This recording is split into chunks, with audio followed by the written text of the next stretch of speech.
નમસ્કાર મિત્રો, હું છું રમેશ ચૌધરીને આપ નિહાળી રહ્યા છો ષડયંત્ર. મિત્રો, તારીખ 15મી માર્ચ એટલે કે આજે ગુજરાતના પ્રદેશ પ્રમુખ સી.આર. પાટીલ સાહેબ બનાસકાંઠાની મુલાકાતે લીધી. શાના માટે?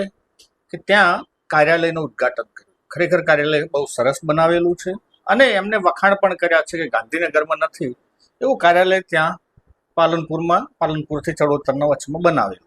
કેમ ના બનાવે? બનાસકાંઠા કા નામે ધરાઈને પૈસા છે. હવે આજે જે લોકાર્પણ કર્યું છે એટલે ખાલી ફક્ત તકતી લગાવવાની બાકી હતી. બાકી તો કાર્યાલય તો ચાલુ જ હતું, પરંતુ આ જતા જતા સાહેબને કંઈક રહી જતું હશે, બનાસકાંઠામાં કોઈક એવો સંદેશો આપવાનો હશે, અથવા ક્યાંક એવું લાગી રહ્યું છે કોઈ હિસાબ કિતાબ પતાવવાનો હોય કોઈનો, તો એ છેલ્લે મતલબ જતા જતા કહેતા હશે કે આપણે મુલાકાત લેતા જઈએ. ત્યાં આવ્યા ને એમને એમના ભાષણ કર્યું. અમે ભાષણમાં સુરાપુરા ભાજપી નેતાઓ એટલું જૂઠું બોલે છે, એટલા ગપ્પા મારશે, એટલી આંકડાઓની માયાજાળ ભ્રમિત કરી નાખશે ના બધાએ કે તમને ખબર જ નહીં પડે, તમને કલ્પનાની દુનિયામાં લઈ જતા રહેશે. તો આજે એમના જ ભાષણમાં એ શું બોલ્યા છે એના ઉપર થોડીક નજર કરીએ. અને એ પાણીના પ્રશ્ન મુદ્દે, કારણ કે પોતે કેન્દ્રમાં મિનિસ્ટર છે, તો પાણીના વિગતો એ આપતા જે એમને જણાવ્યું છે એમના ભાષણના જ આજે અંશો લઈ અને એમને જ આપણે આજની સત્યતાના નજીક લઈ જવા છે કે સાહેબ સત્ય આ હોય. મિત્રો, સાહેબે જે વાત કરી છે કે ભાઈ ભૂગર્ભમાં પાણી ઉતારવું જોઈએ, એનાથી આપણા પાણીના તળ ઊંચા આવશે અને ખેડૂતોને ફાયદો થશે, સામાન્ય પ્રજા પણ આનાથી પાણીની જે તંગીથી પીડાતા બનાસકાંઠા જિલ્લામાં ઘણી મોટી રાહત થશે, ઘણું મોટું કામ આ થયેલું ગણાશે. આ વાત સત્ય છે, સાચી છે અને સાહેબની આ વાતથી આપણે એમને સેલ્યુટ કરવી પડે કે આવું દીર્ઘ સૂચન એમને કર્યું છે. અને એમને બીજું પણ કીધું, અમે ભાજપના લગભગ દરેક નેતાઓના ભાષણમાં મોદી સાહેબ આમ ને મોદી સાહેબ તેમ, મોદી સાહેબે આટલું કરી દીધું, તમારે દર લાવી દીધા, ખેડૂતોને પાણી પહોંચાડી દીધું, નર્મદાનું પાણી અહીંયા મૂકી દીધું. આ બધા મોદી સાહેબના વખાણ જ એમને એક સરવાળો તો કરવાના હોય. એટલે આપણે આ બધા ભાષણોની સાથે સાથે આજે સત્યને પણ નજીકથી જોવું પડશે કે આ સરકારો ખેડૂતો માટે એટલે કે જે પાણી લાવવાનું કામ છે એ કેવી રીતનું કરે છે અને શું છે અંદરની સત્ય હકીકતો. મિત્રો, ગુજરાતમાં 802 ડેમ આવેલા છે, નાના મોટા થઈને. એમાં આપણે જેને ડેમની વ્યાખ્યામાં મૂકી શકીએ એવા મોટા ડેમ 14 છે. જેમ નર્મદાનું સરોવર આપણે વાત કરતા હતા, સરદાર સરોવર હોય, ધરોઈ ડેમ હોય, ઉકાઈ ડેમ હોય, દાંતીવાડા, સીપુ, મોકેશ્વર, આ બધા મોટા ડેમોની વ્યાખ્યાઓમાં આવે છે. એના પછી આવે છે મધ્યમ આકારના ડેમ. એમની સંખ્યા છે 193. આ થોડાક મધ્યમ પ્રકારના ડેમો છે. અને પેલા જે આપણે જેમ નેતાના પાછળ નહીં પેલી નાની નાની નેતોડીઓ હોય, એમ આ ડેમના પાછળ પણ જે ખાબોચિયા હોય ને, કે જેને સરકાર ડેમની પરિભાષામાં લે છે, આપણે એને ડેમ તરીકે ના પણ ગણતા હોય, એવા ડેમોની સંખ્યા છે 595. એટલે કુલ ગુજરાતમાં 802 ડેમ આવેલા છે. હવે વાત કરીએ આ ડેમોની, તો મિત્રો આમાંથી પેલી જે 595 નાની નાની આપણે કહેતા હતા ને કે જે ખાબોચિયા, એમાં માંડ 10 થી 15 ડેમ આ સરકારે બનાવેલા છે. એ પણ જે ડેમની શરૂઆત જેને કરી છે, પરિકલ્પના કરી છે, એ પણ આપણે ખબર નથી, એમાં આંકડા આવતા નથી આનામાં, અને થોડુંક સંશોધન માગી લેવો વિષય છે. પરંતુ આ સરકારે ડેમ નથી બનાવ્યા. મોટા અથવા મધ્યમ આકારનો એક પણ ડેમ ભાજપ સરકાર 1995 થી લઈ અને આજ સુધીમાં સત્તા ઉપર છે, અને એ પણ વન વે તરીકે ચાલે છે. પરંતુ એક પણ ડેમ આમને બનાવ્યો ના.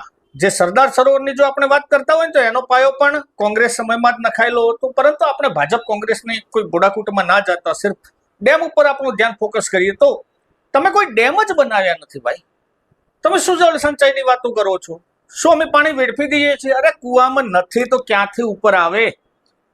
વેડફવા માટે પાણી તો ઉપર જોઈએ ને. બીજું મિત્રો, વાત નહેરોની કરીએ તો નહેરોમાં લગભગ ગુજરાતમાં ફક્ત આની સરદાર સરોવરની જે નર્મદાની જે કેનાલો છે ને, એમાં મોટી નાની સબ કેનાલની બધી આવી જાય, એ લગભગ 70,000 કિલોમીટર સુધીની કેનાલની લંબાઈ છે.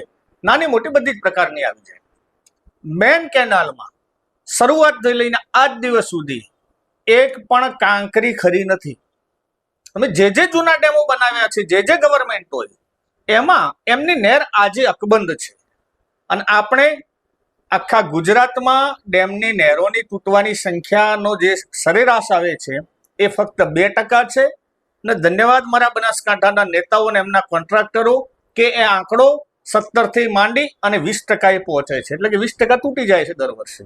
હવે તો સરકારે સ્વીકારી લેવા માંડ્યું છે કે આમાં શું ઉંદેડા ખાઈ જાય છે. એટલે સિમેન્ટને તો ઉંદેડા ન ખાય, પરંતુ મૂળ આંકડાની માયાજાળ આપવી છે ને ખેડૂત રાજીને તાયફા કરીને ખેલ પૂરું. બીજું મિત્રો, એમની જયારે જળ સંચયની વાત કરી CR પાટીલ સાહેબે, તો એ પણ બોલતા ગયા કે ભાઈ વરસાદનો પાણીનો નિકાલ કરવા માટે, એટલે એને જમીનમાં ઉતારવા માટે તમે ખાડા કરો. સાહેબ, હવે આટલું બાકી રહ્યું છે કે ખેડૂતોને ખાડા કરાવવા માટે તમારે ધંધા લગાડવાના છે. એમાં પણ બોલ્યા સાહેબ કે 4000 ખાડો થઈ જશે અને પાણી તમારું અંદર ઉતરી જશે. સાહેબ, 4000 ખાડા ના થાય અને ખેડૂતોને આ જ કામ હવે કરવાનું રહ્યું. તમે ડેમ ભરતા હતા, કેમ ના ભરાણા મને કહો. તમે નહેરોમાંથી ઘડીક આમ લાવો છો ને ઘડીક પાણી તેમ લઈ જાઓ છો. એ નહેરો એટલે એ જે પાઇપના ભૂંગળા એવા ને એવા પડ્યા છે અને હવે પબ્લિકને વળગાડ્યા છે ખાડા કરવાના ધંધા ઉપર. એ 4000 કોણ કરી આલશે ખાડો ભાઈ તમારે ભૂગર્ભ સુધી?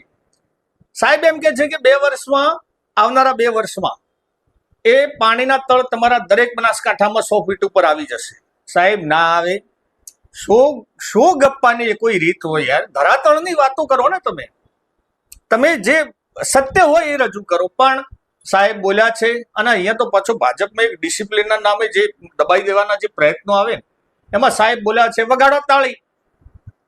કઈ તમે જોજો મિત્રો, આ જયારે એનાલિસિસ પતે ને એટલે તમે એમનો આખો વિડીયો જોઈ લેજો, મજા આવે. ક્યારેક શું રમૂજી સાહેબ તમે વાતો કરો છો, પરંતુ વાંધો નહીં, સાહેબની મરજી, સાહેબની રીતે. સાહેબ સાચું બોલ્યા છે, એમના કાર્યકર્તાઓએ વધાવી પણ લીધા છે.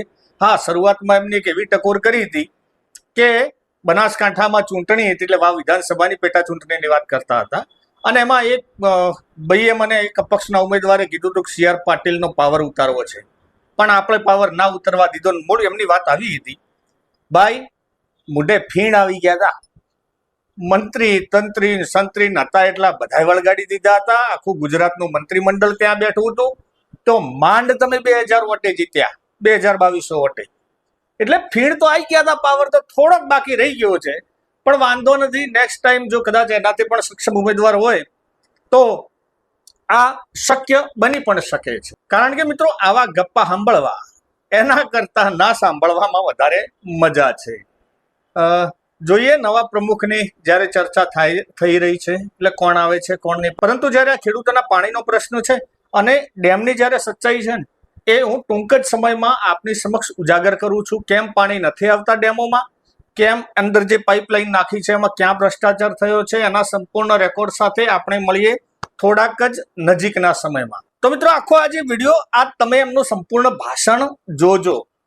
તમને જો મજા ના આવે ને, અને અલગથી ક્રિટિકલ રીતે તમારે જોવાનું છે. આપણે ભાજપના કાર્યકર્તા કે એના રીતે એની જે ઉલમી કે જે ઉજવણી તો આપણે કરવાની નથી, પરંતુ સત્યધામે કેટલા એ નજીક બોલ્યા છે એ આપણને ખબર પડે. મિત્રો, વિડીયો ગમે હોય તો લાઈક, શેર અને કોમેન્ટો કરજો ને હા, ચેનલને સબસ્ક્રાઇબ કરવાનું ભૂલતા નહીં. જય હિન્દ, જય ભારત.